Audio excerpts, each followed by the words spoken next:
taruhan nggak, kalau nggak gue cekeknya nggak ada kan. Dia datang dengan sukarela, jadi aslinya yang pada dengan kalah sadar gitu ya.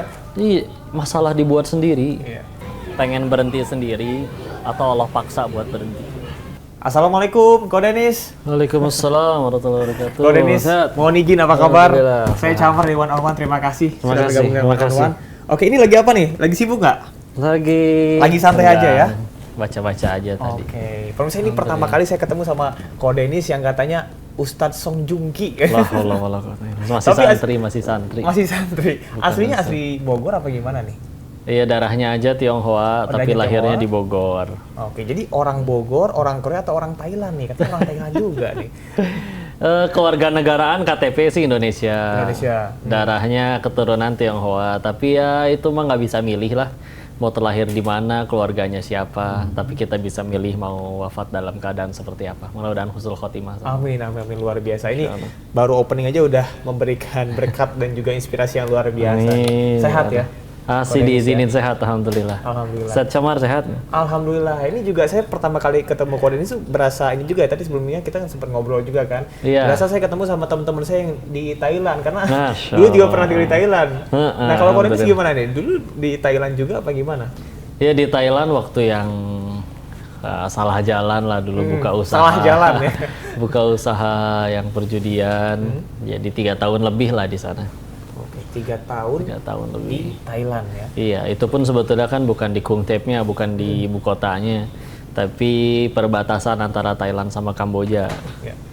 Itu pada saat itu di tahun 2014 ya. 2014. 2014. Judinya bandar judi biasa atau judi online? Pada saat itu sudah ada. Kita punya dua-duanya, tapi besaran di online. Oke, jadi judi Karena- online sudah ada dari 2014 udah marak artinya ya. Sebetulnya dari yang saya tahu ya, 2004 itu ganti Kapolri waktu itu Indonesia, jadi akhirnya ditutuplah semua perjudian yang offline, yang ada kasino yang datang secara fisik ya. Terus akhirnya kan di zaman itu juga warnet udah mulai banyak, akhirnya larilah ke online. Oke. Dan 2007, 2009 yang paling pertama ngajakin saya ke sana itu dia udah mulai dari 2009. Dan orang yang ikut dari 2010 ke bawah itu biasanya meroket dia. Dari yang contoh sendiri dari yang dia naik motor bebek sampai punya mobil sport gitulah. Kalau udah bukanya yang sekarang-sekarang itu ibarat yang mancing udah kebanyakan ikan segitu-gitunya. Iya. Jadi bahkan ada yang gagal atau bahkan sampai nggak balik modal dan lain-lain. Nah, terus akhirnya kalau buka di Indonesia itu capek kejar-kejaran. Nah, akhirnya mau nggak mau di sana buka ada tempat. Jadi kayak kita nebeng sama kasino-kasino fisik yang udah ada bangunannya di sana. Ya sewa ruangan kantornya.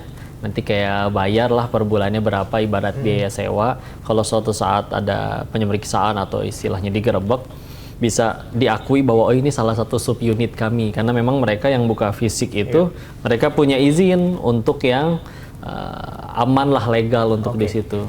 Oke, jadi memang ini masalah perjudian sudah dari dulu ya, dan Koko udah. akhirnya memilih jalan yang lain nih. Melihat Mudahan. sekarang nih, banyak sekali yang terjerat dan juga kecanduan judi online, bahkan nggak hanya mahasiswa, ibu rumah tangga sampai anggota DPR. Gimana nih melihatnya? Dulu waktu masih di sana itu kita bahkan netapin minimal orang untuk kalau buat main ya, orang nyebutnya deposit. Bahkan masih ada yang minimal itu 500.000, bahkan ada yang juga minimalnya di 100.000.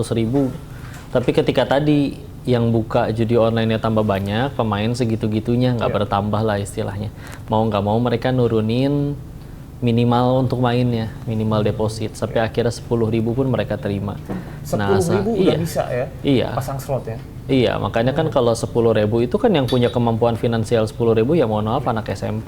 Dan itu memperluas rentangnya nggak hanya kalangan menengah ke atas, tapi juga menengah ke bawah juga bisa gitu ya? Iya, kalau dulu waktu misalkan masih 500.000 ya, si orang yang punya uang adem 500.000 bisa jadi penghasilan dia sebulan 20 juta, 30 juta. Jadi kalah 500 tuh bagi mereka mungkin masih ya nggak apa-apa Kecil lah gitu ya. kan. Kalaupun kalah juga nggak rugi banget gitu. Dan mereka biasanya punya kemampuan mengelola finansial yang lebih baik. Masalahnya kalau dia orang yang uang ademnya cuma 10.000-an, bisa jadi penghasilan sebulan mungkin 1.500.000 atau bahkan uang jajan dari sekolahnya, dari orang tuanya. Akhirnya ketika itu dipakai, belum tahu gimana caranya ngelola duit, ya itulah masalahnya berkembang dari situ. Dan akhirnya memang kalau bicara kecanduan kan sebetulnya banyak ya. Ada orang bilang kecanduan narkoba, kecanduan apa-apa. Cuman kalau kecanduan narkoba itu orang itu kan ada perasaan di mana saya kan belum pernah nyoba. Jadi nggak kebayang kecanduan tuh maksudnya kayak gimana. Tapi kalau bicara urusan duit, orang kan tiap hari berurusan dengan duit. Jadi dia sudah punya rasa rindu, kayaknya punya duit enak nih. Dan dengan peluang main judi ini saya punya peluang dapat uang lebih banyak sesegera mungkin. Ya kan, sehingga kerinduannya ada, keinginannya ada, akhirnya mulai ke situ. Ditambah ya tidak cukup yakin mungkin dengan janji Allah bahwa rezeki itu pasti dijamin. Kita, saya, Mas Camar, semua yang nonton dilarang mati sebelum semua rezeki yang dijanjiin Allah waktu kita masih di rahim ibu kita. Itu kalau kita belum terima semua nggak boleh mati kita. Allah tuh udah ngeplot masing-masing gitu ya rezeki ya. Oke, tidak boleh meragukan Allah. Nah, tentang judi online yang tadi udah disebutkan banyak sekali berbagai kalangan, dampaknya nih psikologis, ada yang bisa gila, ada yang sampai mencuri, artinya kriminalitas juga ikut bertambah dengan adanya judi online ini gitu. Gimana nih kok? Ya makanya ini jalan yang saya pilih setelah berhenti dari sana ya, karena anggaplah misalkan berhenti dari sana terus datang ke kawan-kawan yang masih di sana, bahkan mohon maaf menodongkan senjata gitu, berhenti nggak lu dari bisnis kayak ginian. Kalau emang mereka yang nggak mau berhenti ya mereka nggak akan berhenti. Saya pulang dia berangkat lagi judi lagi atau buka usaha yang sama lagi. Tapi kan kalau misalkan kayak gini jalan dakwah, kalau jadi jalan wasilah Allah turunin hidayah, bolak-balikin hati, ya udah bismillah, bisa berhenti sendiri, Allah yang bolak-balikin. Karena sepertinya sejatinya sebetulnya selagi judulnya dunia ya, memang masih bisa bosen ketika akhirnya dia mungkin belum pernah ngerasain dapat uang besar, baik dari sudut pandang pemain maupun jadi bandarnya. Ketika akhirnya ngerasain uang besar, tapi kalau dirasa uang sebesar itu dia terima setiap hari, ya pasti akan ada titik jenuhnya. Ibarat kayak kita doyan makan nasi goreng. Nasi goreng yang sama disajikan selama setahun penuh, sehari 3 kali, pasti bosen. Pasti mual juga. Nah, ketika akhirnya misalnya dia dapat, besar ya, dapat 80 juta, tapi terima coba 80 juta itu per hari. Lama-lama kesenangannya akan berkurang. Ketika kesenangan berkurang akan, ya itulah rakusnya manusia. Ini menarik. Apakah artinya Allah juga cabut kenikmatan kita untuk mendapatkan uang itu? Mungkin bagi orang yang sangat berusaha, punya uang 80 juta, kayak wah luar biasa. Tapi ketika itu kan kita merasa biasa aja, bahkan bosan. Pernah nggak sih kok merasa hidup tuh hampa? Iya, awalnya kayak begitu. Awalnya justru itu titik balik. Iya, karena kan sebelum ke sana jujur memang ada ujian kesempitan rezeki ya. Ada kondisi waktu itu ya ayah sempat sakit, usahanya gulung tikar, ada utang yang tidak sedikit nominalnya, anak pertama dari 4 bersaudara. Jadi itu ujian kesempitan dan ngerasa kayaknya punya uang banyak itu enak ya. Sehingga ketika akhirnya udah di sana pun kami sampai di satu titik kesimpulan bahwa orang yang pada pengen kaya tuh kayaknya alasan utamanya satu, yaitu ya mereka belum pernah kaya aja. Mereka belum pernah rasain. Belum pernah kaya. Karena orang yang udah pernah benar-benar ngerasain kaya, ya dia sadar betul. Dia bisa beli 1000 porsi, bahkan bisa beli 1000 restoran. Tapi dia sadar perutnya cuma muat 1 porsi. Tapi kalau orang yang belum pernah kaya kan, kayaknya itu makanan daging senikmat itu luar biasa. Padahal kan tempe bacem yang nyaris basi, sama steak tenderloin yang harganya jutaan. Kalau mau jujur bedanya kan cuma 5 cm di sini doang. Begitu udah ketelan, sama aja, apalagi pas keluar sama-sama bau. Nggak ada makanan. Kenapa makanan mahal begini? Oh iya nanti keluarnya wangi. Nggak mungkin, tetap bau. Makanya sampai ada istilah OKB, tahu nggak? Orang kayak baru ya? Orang kayak blow on. Orang kayak blow on. Iya, karena belum bukan tahu, baru lagi belum blow on, ngerti. Ya? Jadi akhirnya penasaran apapun dilakukan karena menurut dia, oh kaya tuh senikmat itu. Bagi yang udah di sananya, ya salah satu fakta yang saya dapati di sana, waktu akhirnya jenuh ya. Udah dapat segini banyak, awalnya seneng, tapi kok lama-lama biasa aja. Mungkin saya cuma kurang kaya. Akhirnya gaul sama yang lebih kaya. Ternyata di sana masalahnya lain lagi. Ada yang anaknya mohon maaf kecanduan narkoba, ada yang istrinya lari dengan laki-laki lain, baru dibeliin istrinya mobil mewah baru, tapi dia bawa mohon maaf bawa berondong berzina di situ istrinya. Jadi nggak ada yang berakhir dengan bahagia. Nyari sampai bersikeras ke beberapa kasino yang udah ada di sana. Dan pengen tahu, masa sih nggak ada yang berakhir tetap bahagia, dikelilingi anak cucu hangat, nyaman, damai, tanpa ada masalah. Yang ditemuin malah, ini kemana pendiri kasino yang ini? Oh, dia udah mati kena HIV AIDS. Di kemana pendiri yang ini? Ya kan agak gila ya, anak-anaknya overdosis narkoba semua. Nggak ada yang berakhir bahagia. Beneran nggak ada yang berakhir bahagia. Dunianya mulai membosankan. Yang udah di situ juga nggak pengen selamanya. Yang udah benar-benar lebih lama nggak ada yang happy ending. Saya kehilangan alasan untuk tetap di sana. Jadi ya tetap berarti saya cepat atau lambat harus berhenti juga dong. Nggak mungkin gitu selamanya. Di akhirnya sudah berhenti. Oke, baik, artinya dari titik balik tersebut ada Koko memilih jalan lain. Kalau bisa diceritakan kembali, mohon izin kok. Pada saat itu ayah Anda juga buat kasino di Indonesia ya? Dulu Bahkan itu salah satu dulu. yang Saya waktu terbesar masih itu kecil. Tahun berapa tuh? Itu berarti 2004 ke bawah. Saya kan lahir 91. Ya dulu bahkan kan belum ada internet, nggak kayak sekarang ya. Sekarang tiap handphone pegang internet ya.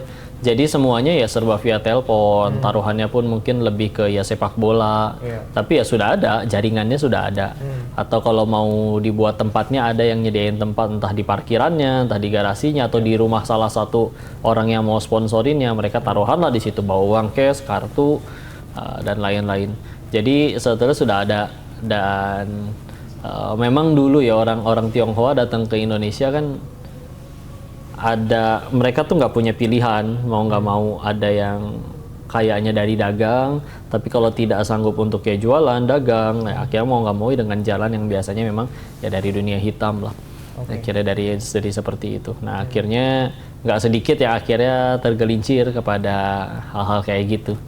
Dan memang tapi berhenti ya. Satu hal selain bukan hanya karena waktu itu ditutup karena ganti Kapolri, juga memang waktu itu adik perempuan yang bungsu lahir, jadi kayak punya alasan untuk wah nggak mau lagi deh, karena biar gimana kan anak. Jadi gitulah. Ya, selalu ada jalan Tuhan ya untuk menyediakan hambanya. Nah, judi online yang sempat Koko sebutkan juga bahwasanya sudah terstruktur sistematis. Sudah diatur bahwa mereka tuh sebetulnya akan kalah gitu. Mereka hanya dikasih untung aja untuk beberapa saat, tapi pada akhirnya ya akan sengsara gitu. Gimana tuh? Sistematisasinya itu seperti apa kok? Sebetulnya tanpa kita ngerti sistem IT-nya, nggak ngerti codingnya, dari secara akal juga kita bisa mikir sih. Itu kan si bandar kan, web judi kan nggak tiba-tiba ada dong. Nggak mungkin dibikin oleh jin dong. Ya pasti orang manusia juga kan. Nah selagi dia manusia berarti punya nafsu juga dong. Dia pengen beliin siapanya, orang yang dia sayang ya, dia pengen beli ini itu, dia pengen punya banyak duit juga. Maka, tapi dia punya mungkin sumber daya yang lebih besar atau kecerdasan yang lebih tinggi, dia mikir, gimana ya caranya supaya saya selalu untung, saya selalu menang. Ya itulah yang dibikin web judi. Dengan sambil menawarkan, oke mungkin orang lain bisa menang. Tapi kalau dari 10 pemain 2 kalah 8 menang, mohon maaf kebalik, 8 kalah 2, 8 yang 8-nya kalah, yang menang cuma 2 orang. Berarti kan sebetulnya si bandar itu nggak pernah kalah. Itu yang menang gimana? Kan ada dari yang kalah pemain-pemain lain untuk ke dia. Dan si yang kalah ini sebelumnya merasa ya pasti gue yang menang gitu. Selalu kan? Gitu. Dia suka ngerasa kayak nggak usah gue main judi ya. Dulu kalau misalkan ada syuting, kalau ada inget dulu di TV itu suka ada kayak berhadiah ya, kirim kupon undian. Se-Indonesia juaranya cuma 1. Tapi tetap aja ngerasa siapa tahu, siapa tahu ya kan. Adu nasib gitu ya. Iya, akhirnya kayak begitulah, akhirnya kecemplung dia. Oke, baik. Kok ini berbicara tentang judi online yang tadi ya sangat masif ya, bahkan sampai sekarang gitu. Nah, kok ada nggak sih hal-hal yang menjadi krusial yang perlu diketahui oleh masyarakat sekarang gitu, terutama yang sudah kecanduan judi online? Apa yang pengen kau pesan? Iya, satu hal yang pasti, rezeki itu udah ada yang jamin ya. Kita mau pakai cara halal, mau pakai cara haram, kalau kata Allah di bulan itu rezeki kita misalkan anggaplah 100 miliar. Maka di bulan itu mau pakai halal, mau pakai haram, tetap dapatnya 1 miliar. Nggak mungkin nggak. Kita mau udah terkapar di ranjang, kata Allah masih ada rezekinya, masuk pasti lewat infus. Cuman kan bedanya kita ada yang dapat 1 juta, tapi dengan cara halal, berarti dia dapat 1 jutanya plus pahala. Tapi ada juga yang dia tetap dapat 1 juta, tapi dengan cara haram, berarti dapat 1 jutanya plus dosa. Jadi kan sama nominalnya nggak berubah. Bukan jangan berarti kalau misalkan saya saya jualan narkoba nih, saya main judi nih. Iya dapat nominalnya. Kalau Allah izinnya yang ketelan oleh perut kamu itu cuma 10.000, ya sisanya gampang. Anaknya belajar nyetir nabrak ke. Akhirnya harus buat rezeki bengkel, bukan rezeki dianya. Titipan semuanya sebentar. Yang jadi rezeki manusia kan cuma 3. Yang kemakan jadi kotoran, yang dikenakan jadi usang, dan yang diinfakkan di jalan Allah. Maka udah yakin aja rezeki kita itu Di Allah, bukan di Dewa Zeus, apalagi di bandar slot, jadi nggak mungkin ada di mereka. Dan semua yang tadi disampaikan itu pilihan yang bisa kita kendalikan ya. Bisa banget. Memilih Kan nggak ada kan yang setiap kali pengen taruhan, saya nggak mau judi tiba-tiba bandar judinya ngirim tukang pukul gitu, nyekek anak kita, taruhan nggak? Kalau nggak gue cekek nih, nggak ada kan? Dia datang dengan sukarela, jadi aslinya yang pada dengan kalah sadar juga, gitu ya. Iya, masalah dibuat sendiri. Iya. Gimana caranya berhenti? Berhenti, jangan depo, selesai udah. Iya. Kalau kecuali setiap kali kita berhenti main, tadi dikirimin tukang pukul buat ngancem anak dan istri kita, tapi kan enggak. Iya. Datang dia dengan sendiri, menang juga dibayar lagi kalau misalkan dia menang. Iya. Oke, baik. Artinya jangan pernah memulai juga ya. Jangan pernah memulai. Oke, setelah ini kita akan bahas juga tentang bagaimana tidak hanya menjaga diri kita, tapi juga menjaga orang-orang di sekeliling kita. Anak-anak kita, teman-teman kita, saudara kita, dan lain sebagainya. Setelah ini tetap di One on One. Nah, sekarang kita pindah ke rooftop ya, ke kolam ya Bu ya. Iya. Ini lagi liburan apa gimana nih? Alhamdulillah, ini qadarullah juga emang lagi sama keluarga di hotel ini. Oke. Koko sekarang punya anak berapa? Masih belum, mohon doanya. Masih ikhtiar, pejuang garis 2. Benar. Oke. Koko dari tahun 2014 tadi Koko cerita ya seperti Thailand segala macam. Kemudian sekarang memulai hidup yang baru, menginspirasi banyak orang gitu kok. Kalau kita berbicara tentang judi online yang dampaknya luar biasa ya kok ya. Dampaknya secara masif gitu. Gimana sih cara kita melindungi orang-orang di sekitar kita? Bukan cuma diri kita doang yang diwati-wati, tapi juga teman-teman kita, orang tua kita, anak kita. Masya Allah, ya Masya Allah. Jadi yang paling pertama ya kita mesti punya pegangan sih. Yakin ke Allahnya, dekat sama Allahnya, yang dengan itu tuh bismillah. Orang tuh kan sebetulnya panik, gelisah karena dia nggak tahu mesti ngapain. Sesederhana kalau kita nggak tahu ruangan itu isinya apa, kita takut kalau mau masuk sana. Padahal kalau kita udah tahu ternyata isinya kosong, ya udah tenang-tenang aja. Nah, orang itu nggak tahu, saya kalau nggak punya duit gimana ya, nanti saya nggak punya jodoh gimana ya, saya nanti nggak punya kerjaan gimana ya. Nah sebetulnya kan Islam itu sudah punya solusi atas semua permasalahan. Tapi masalahnya orang nggak mau nyari tahu tentang itu. Jadi ya sudah, kita bismillah, dekat dengan Allahnya, yakin dengan Allahnya, sampai akhirnya itu efek sampingnya nanti akan bikin kita juga tambah dekat sama Allah. Akhirnya yang timbul tenang. Dengan tenang itu akhirnya kita nyikapin segala macam tuh nggak panikan, nggak gelisah, nggak gerasa gerusuk, nggak serakah. Dengan itu akhirnya kita juga insya Allah dunianya juga ngikutin. Karena kitanya jujur, orang akhirnya jadi percaya. Kita sendiri kalau jadi bos kan, kita ketika harus ngasih amanah kepada orang untuk pemilik cabang baru, pasti milihnya yang jujur, bukan yang pinter tapi nggak jujur. Meskipun yang jujur ini bisa jadi nggak sepinter yang licik, ya kan? Nah ketika akhirnya kita jujur, lurus, yakin rezeki tangan Allah, akhirnya dunia ngikutin, ada yang ngasih amanah, ada yang ngasih kepercayaan. Ketika orang udah percaya, oh itu kan kriteria diri yang paling mahal. Secerdas apapun kita nggak punya kejujuran, siapa orang mau percaya sama kita? Ketika akhirnya kita udah kayak gitu, kita juga jadi teladan kan insya Allah. Ngelihat bahwa, oh ngapain saya jauh-jauh ke sana harus nggak ikut judi, harus ngapa-ngapain. Ayah saya aja udah sukses dengan cara jujur, dia tetap bisa bahagia. Oke, mungkin bukan konglomerat, tapi kayaknya ada konglomerat yang stres. Ayah saya tenang. Sehingga itu akhirnya kan tanpa tidak sengaja, tanpa langsung kan itu jadi kayak dakwah dengan tindakan kita. Orang ngelihat akhirnya, oh ada tuh yang bisa berhasil dengan cara itu, dengan hidup lebih enak, tenang. Rezeki itu bukan sedikit atau banyak, tapi berkah atau enggaknya gitu ya. Berkah atau enggak, dan yang paling penting tadi kan, rezeki itu kita tinggal mau ngelihatnya dari sudut pandang apa. Kalau sekedar banyak-banyakan mah, ya orang yang pada jadi penjahat atau bahkan jadi pencuri sekalipun, tapi ternyata terbukti ya, nggak ada yang berakhir dengan bahagia. Kepahitannya pasti ada. Sedangkan orang yang bismillah, ketika dia dapat rezeki, oke mungkin nggak sebanyak yang nyuri, tapi kan tadi kalau udah bicaranya berkah, pasti cukup. Kalau sudah tidak berkah, banyak juga belum tentu cukup. Makanya meskipun udah punya banyak, tapi karena nggak pernah cukup, mau nggak mau dia nyolong lagi dari rakyatnya atau seperti apapun. Tapi kalau misalkan ternyata udah berkah, Allah yang bikin di hatinya nggak tertarik tuh kepada ya nggak apa-apa, nggak punya mobil mewah juga nggak apa-apa. Dan akhirnya hidupnya sibuknya untuk jadi kebaikan bagi orang lain atau jadi manfaat. Jadi bahkan pola pikirnya udah berubah, bukan bertanya apa aku sudah bahagia, tapi sudah berapa orang yang kubahagiakan, udah lebih enak. Iya. Tentang judi online, dan kita juga perlu mawas diri artinya ya, supaya jangan sampai gitu ada pada fase tersebut. Gitu. Iya. Mungkin berbicara lebih panjang lagi nih kok, masa depan seorang penjudi, apa sih bahayanya menggunakan uang haram gitu kok? Apalagi kecanduan judi online itu apa sih bahayanya? Ya kalau haram tentu Allah nggak ridho ya. Kalau udah berkah ya ibadah yang tidak diterima. Dan sebetulnya kan yang paling bahaya dari dosa itu sebetulnya bukan azabnya Mas Camat. Orang bikin dosa dapat azab, sejatinya itu pertolongan. Lumayan gugurin dosa daripada dibalasnya nanti setelah meninggal. Lebih repot lagi. Nah, yang paling bahaya dari dosa itu adalah bukan azabnya, tapi Allah biarkan dia tergelincir kepada dosa lainnya tanpa ada perasaan bersalah, sehingga akhirnya terulang lagi.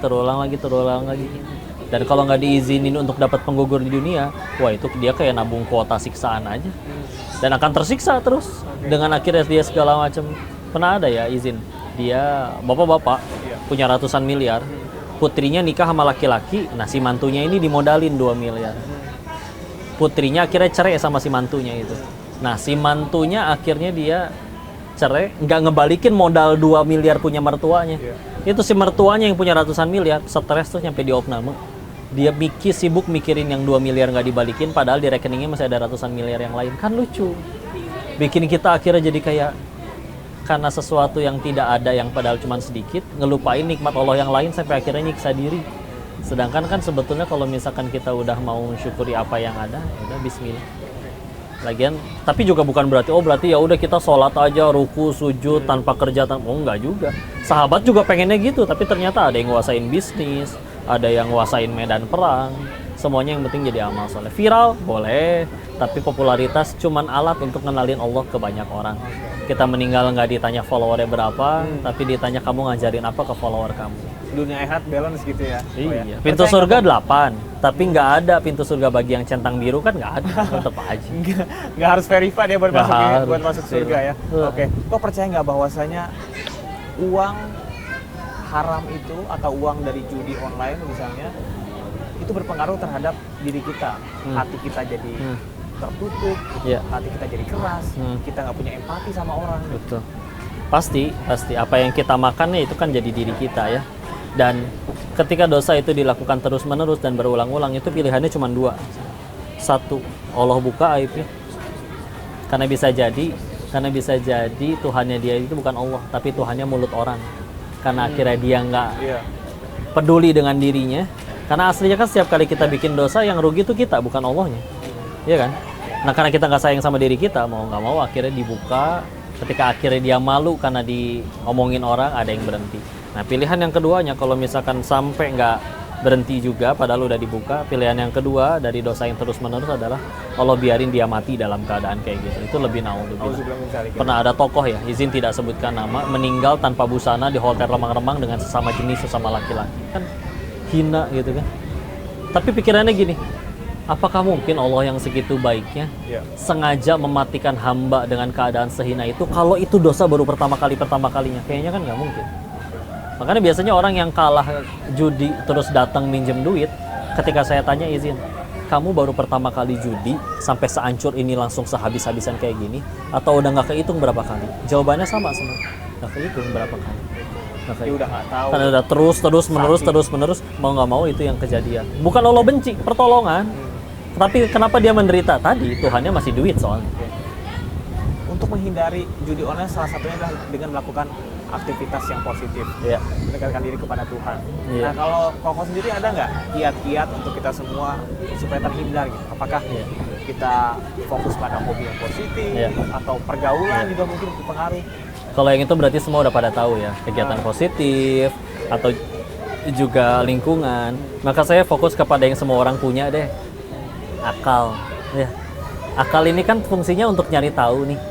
Depan ular tuh, ya udah saya nggak belok kanan, ada ular saya belok kiri aja. Itu kan fungsinya akal kan. Maka yuk kita lihat, kita sama-sama pengen dapat duit, terus kita ngarepin rezeki kita kepada manusia yang juga pengen duit.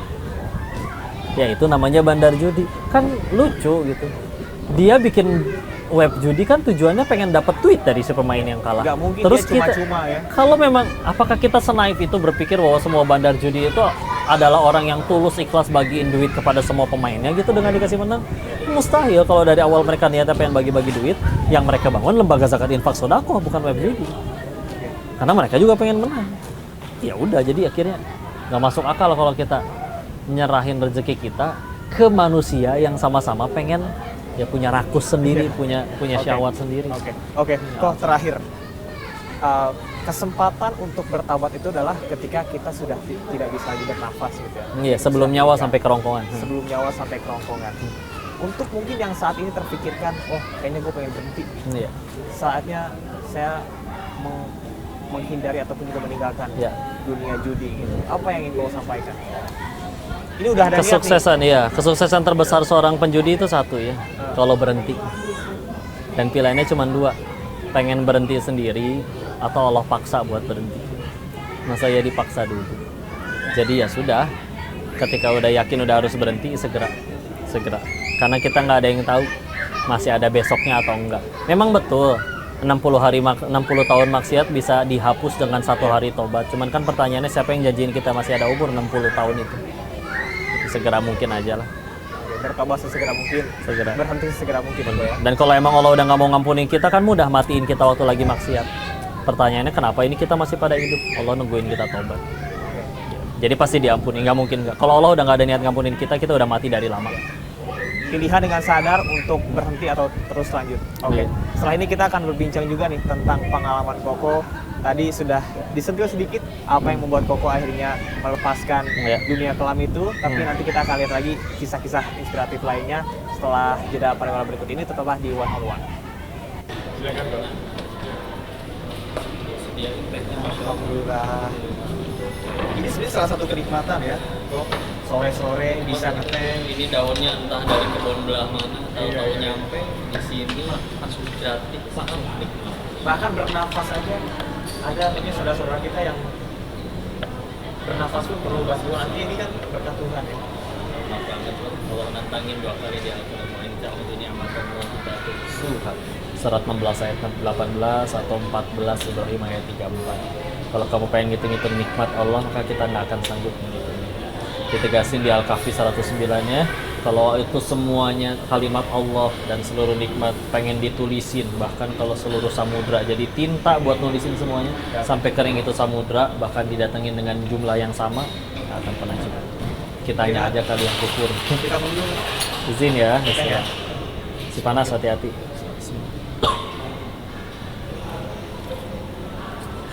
Alhamdulillah. Oke. Ko Denis, tadi yang seperti sudah disampaikan bahwa Ko Denis sebelumnya pernah di Thailand. Titik balik mungkin bisa diceritakan lagi secara lebih gamblang gitu. Yang bikin akhirnya Koko saya mau dicoba. Ya awalnya kesananya mah gara-gara belum pernah ngerasain kaya, jadi kayaknya kaya itu enak. Begitu nyampe sana justru malah kaya. Allahnya nih kamu cobain sendiri bahagia atau enggak. Awalnya senang memang dapat uang segitu banyak, tapi ketika akhirnya terus menerus dengan jumlah yang sama, lama-lama ya mati rasa juga. Terus mikir, oh kayaknya sayanya aja kalian kurang kaya. Ketemu yang lebih kaya tadi lah, ada yang stres, dia punya uang sekian banyak, duit bukan masalah, tapi bisa iri dengan di pinggir jalan ada ibu yang lagi disuapin makan jeruk sama anaknya. Karena dia bilang, anak saya nggak pernah tuh nyuapin makan kayak begitu. Padahal anaknya kuliah di London, di Jerman, duit bukan masalah. Tapi ya ternyata kayak gitu, anaknya kurang ajar, istrinya punya berondong lagi, dan bahkan masih bersikeras pokoknya saya nyari yang lebih kaya, tapi sampai akhir hidupnya dia happy ending gara-gara bisnis kayak ginian, ya ternyata memang ya itu dia tadi nggak ketemu. Artinya rasa syukur dan bahagia itu bukan miliknya orang kaya, tapi milik orang yang legowo, orang yang ada di jalan Tuhan gitu. Yang ada di hatinya, bahagia itu dari situ. Kata la ilaha illallah kan diterjemahinnya suka tiada Tuhan selain Allah, padahal kan Tuhan tuh Rob itu. Rabbi, Tuhanku, Rabbana, Tuhan kami. Ilah tuh lebih tepatnya sesembahan. Nah sesembahan maknanya meluas, salah satunya adalah apapun yang mendominasi hatinya. Kan gampang lihat orang sedih atau enggak tuh lihat aja isi hatinya apa. Kalau dia sholat sih sholat kok, tapi ketinggalan sholat nggak pernah nangis, pas hilang duit baru nangis, ya udah berarti gilanya duit. Sholat sih sholat tapi ketinggalan sholat nggak pernah nangis, giliran gagal nyalek gila, ya berarti di hatinya ijabat. Tinggal kita mau sampai kapan nih naro selain Allah di hati. Padahal lihat anak-anak dibanding kita lebih kaya dari anak-anak, kita lebih punya ilmu daripada anak-anak, tapi kok lebih sulit bahagia daripada anak-anak. Sederhana, anak-anak kan nggak punya pesaing Allah di hatinya. Kita makin gede punya pesaing Allah, ya Allah gini ya rasanya viral, gini ya rasanya dipuji, gini ya rasanya sampai ke tanpa sengaja kita jadikan itu pesaing Allah. Makanya ada orang kalau di kota besar, percuma gaji segini, saya bahagianya nanti kalau udah seperti dia. Kenapa harus kayak gitu? Kita dulu kan pernah jadi anak kecil yang bahagianya tanpa alasan. Kenapa makin gede, makin pinter, makin berilmu malah makin banyak alasan bahagianya? Aneh. Ini kok berapa bersaudara kalau boleh tahu? Saya 4, anak pertama dari 4 saudara. Anak pertama dari 4 bersaudara. Iya. Ini kan luar biasa ya. Artinya kok memutus mata rantai supaya nggak ada lagi nih yang jadi bandar judi. Apa sebetulnya yang kau rasakan ketika akhirnya dia stop ya saya aja, dia stop di saya, akhirnya saya jangan. Sebetulnya waktu di awal bahkan belum ke situ mikirnya, lebih ke kayak dunianya mulai membosankan, yang ada di sana juga nggak pengen selamanya di dunia itu, dan yang udah benar-benar lebih lama di situ pun nggak ada yang happy ending. Makanya saya balik lagi tadi bilang, saya nggak mungkin selamanya nih, tinggal cepat lambat mau benar-benar berhenti karena kepaksa atau berhenti sendiri. Nah, daripada nunggu dipaksa akhirnya berhenti sendiri. Tapi ketika akhirnya berhenti memang lebih ke, karena sejatinya setiap kali kita berbuat salah itu kan sama aja kayak kita lagi zolimin diri sendiri. Makanya kan kata dosa di dalam Quran itu ada dengan istilah zolam tu nafsi, zolim kepada diri sendiri. Karena setiap kali berbuat salah yang rugi bukan Allah tapi kitanya. Jadi semakin kita banyak bikin yang Allah nggak suka, sejatinya kita lagi jahatin diri sendiri. Sedangkan kan orang berakal nggak suka untuk nyiksa diri sendiri. Maka mau sampai kapan ini ngelakuin hal-hal yang kontradiksi, pengen bahagia, tapi kita selalu menyiksa diri kita sendiri dengan berbuat dosa. Yang dosa itu adalah zolim ke diri sendiri kan.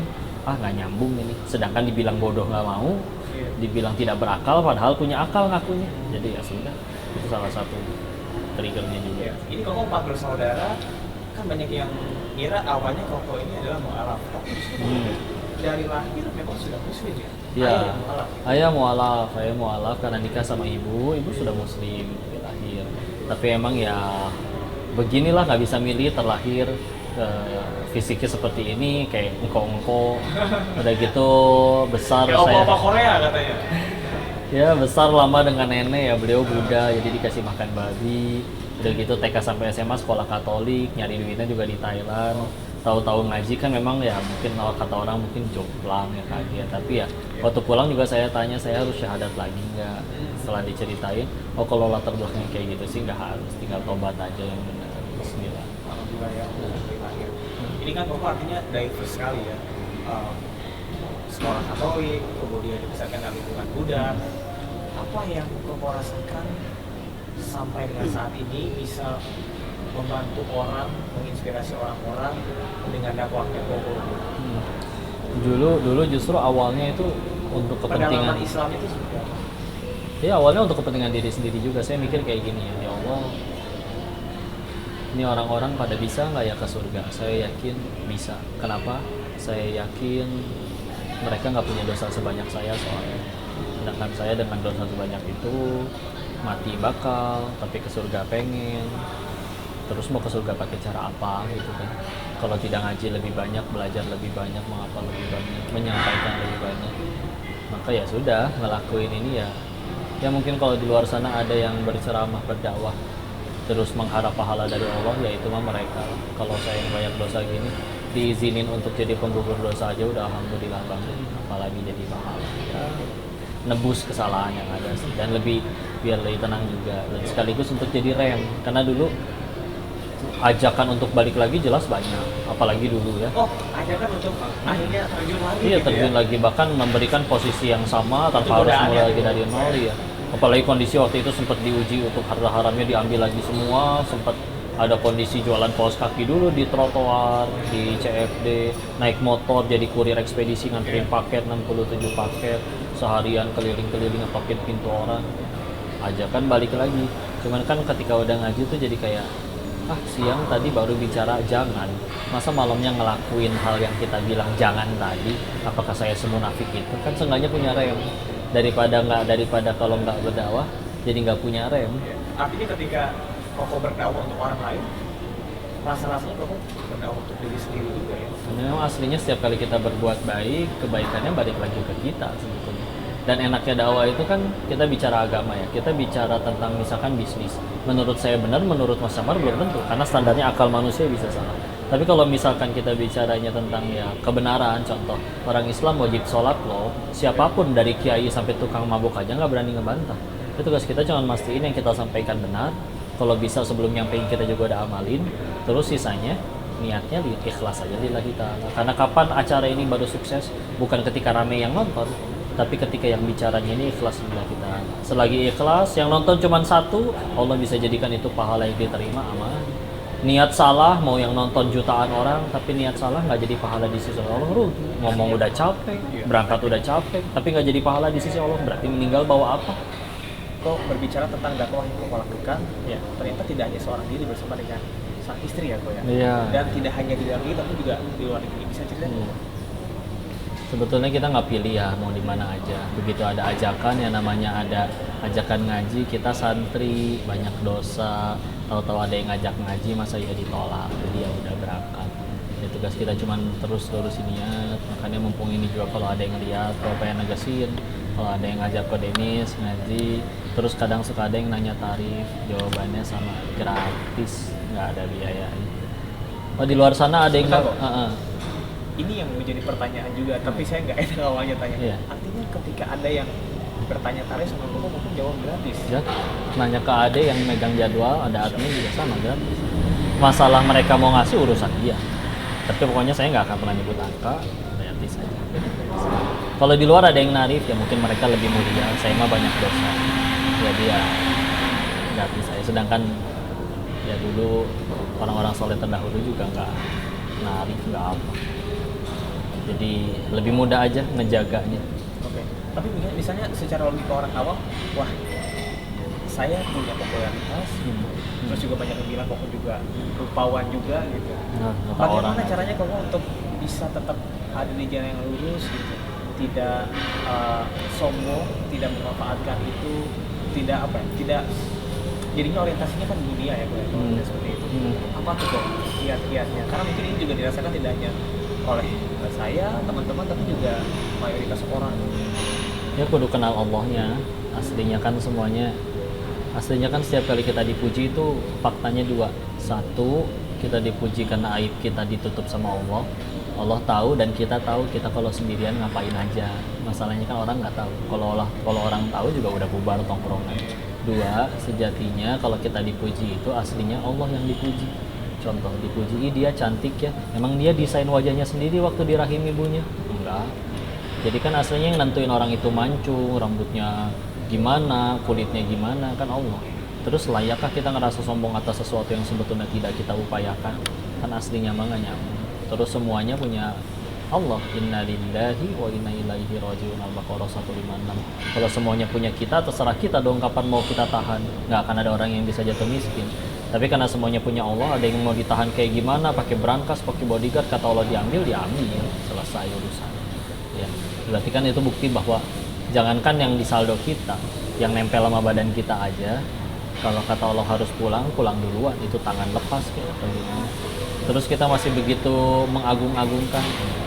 Bukan berarti nggak boleh punya sih, silakan mau viral, silakan mau kaya, tapi semuanya baru jadi kebaikan kan standarnya satu. Kalau bikin kita tambah dekat sama Allah, kalau bikinnya tambah jauh dari Allah, meskipun kita suka, jadi lalai, jadi nggak mau sholat dan yang lain-lain, sejatinya musibah.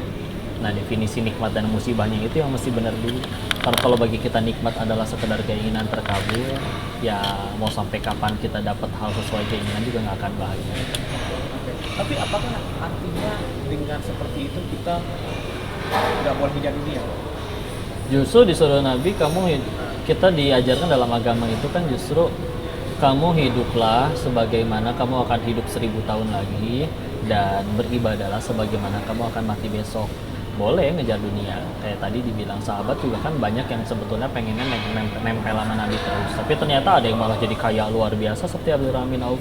Tapi tadi semuanya tetap bisa jadi kebaikan asal semuanya jadi alat untuk tambah dekat sama Allah. Berkuasa boleh nggak? Boleh, tapi kekuasaan cuma alat untuk kenalin Allah kepada sebanyak-banyaknya orang. Coba kita ngingetin sesama karyawan, bro zakat dong kan gaji lu gede, siapa lu ngatur-ngatur gua? Coba kalau yang ngomong bosnya. bulan depan potongnya 2,5% buat zakat, nggak suka ya udah resign aja, mumpung punya kuasa, jadi alat aja kuasa. Viral begitu, uang juga begitu, yang penting tambah dekat sama Allah. Tambah dekat dengan Allah. Kalau terakhir pesan yang ingin disampaikan, kalau tadi kan untuk yang sudah berkecimpung di perjudian kemudian ingin bertaubat, tapi sekarang pesannya untuk masyarakat luas yang mungkin kita nggak tahu, bisa aja diri kita sendiri atau justru yang terkena judi online itu yang kecanduan itu bisa anak kita, bisa orang tua kita. Apa yang ingin Koko sampaikan sebelum terjadi atau bahkan yang sekarang saat ini sedang berkecimpung di perjudian online? Semuanya kan pengen bahagia ya, nggak ada orang yang pengen menderita. Masalahnya bahagia itu kan di hati, dan hati itu yang bolak-balikin tuh Allah, bukan rekening kita, bukan popularitas kita. Maka ya sudah, deketin Allah. Masalahnya ketika kita deketin Allah, kita tuh boleh minta, tapi coba ya bayangin nih, kalau kita punya anak terus nanya ke anaknya, "Nak, mau dibeliin mainan apa?" Bayangin kalau si anak malah jawab, "Seridonya Abi aja." Dijamin itu kita bakal ngasih lebih baik daripada yang diminta. Daripada si anak misalkan, "Pokoknya aku mau mainan ini, pokoknya aku mau handphone ini," tetap kita kasih, tapi kan ada perasaan, "Kok ya gitu amat," gitu. Ya, bayangin kalau akhirnya kita ngelakuin kayak gitu. Penting kau ridho ya Allah. Karena aslinya sebelum kita doa juga Allah udah tahu kita mau minta apa. Cuma kan berarti esensi kita doa itu apa? Supaya kita sadar, oh iya ya, saya teh hamba. Saya pikir masalah ini kecil, uang banyak, teman banyak, kok nggak beres-beres. Iya benar, berarti saya cuma hamba. Atau dibalik, masalah berat, teman nggak ada, uang nggak ada, kok selesai gitu aja. Iya juga, ternyata saya cuma hamba. Ketika akhirnya kita makin nunduk, makin melepasin semuanya pada Allah, bismillah, pasti Allah kasih. Karena kalau mau jujur lagi, yuk, apa tuh yang lebih berharga daripada ridhonya Allah? Suruh pilih semua hal yang ada di dunia, kamu punya semua, tapi Allah nggak ridho, repot nanti. Tapi kalau misalnya kita nggak punya segala-galanya, cuman Allah udah janji satu aja, sediakan tempat terbaik untukmu kelak di surga. Wah, mangga ya Allah, silahkan mau diapain aja. Kitanya kali yang belum ngejar Allah, makanya semua serba sempit. Kenikmatan itu berasal dari hati ya. Hati kita isinya apa ya, Pak? Iya. Oke, baik. Terima kasih. Terima kasih banyak atas waktunya hari ini, dan kita harapkan bahwa banyak sekali ya hikmah yang bisa kita lihat dari pengalaman Ko Dennis, termasuk salah satunya adalah bagaimana kita memulai sesuatu yang baik, kita bisa meniatkan sesuatu yang baik supaya hasilnya juga baik. Dan diharapkan mudah-mudahan nggak ada lagi ya yang terjadi judi online dan judi yang lainnya, karena ya pada akhirnya kebahagiaannya kebahagiaannya hanya ya tidak nyata. Oke. Dan pemirsa, tidak tadi perbincangan kami bersama dengan Ko Dennis Lim sebagai mantan bandar judi, dan kita harapkan bahwa kisah ini betul-betul bisa menginspirasi, karena sekali lagi judi online itu iming-iming kebahagiaannya adalah fana, dan tentunya banyak sekali hal-hal negatif yang didapat dari bermain judi online. Saya Samar Hera pamit, sampai jumpa di one on one selanjutnya. Wah, terima kasih. Masya Allah.